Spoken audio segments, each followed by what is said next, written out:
Calls for peace after the controversial death of Kylen English.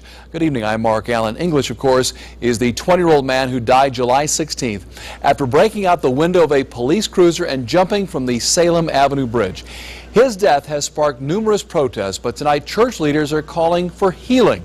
Alexa Ashwell live with our top story at 11. Alexa.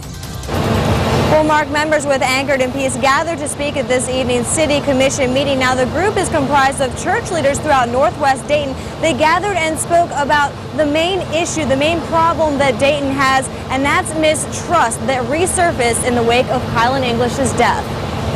The tensions provoked by this recent incident reveals a deeper malice in our community that must be addressed.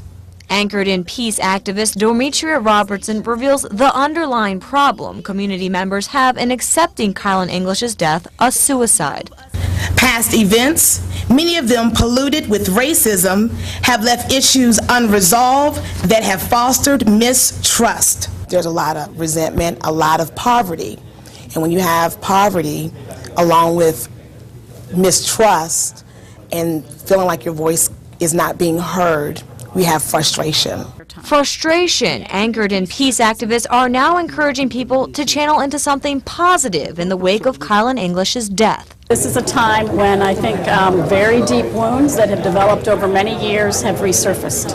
And so it is a time to come together and have this time of healing together and a time to think about how we move forward in a positive way. A vigil will be held Sunday afternoon at English's makeshift memorial on the Salem Avenue Bridge.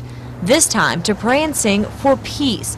The group is calling on the community to commit to working together to provide opportunities for all voices to be heard. And that communication and openness has to happen. City Manager Tim Reardon is hearing those concerns, recently bringing in federal experts to help bridge the gap between law enforcement and community members. Again, it's a third party, it's an outsider, it's people who have experience doing this, and they'll make recommendations. We look forward to what their recommendations are, and we look forward to implementing them.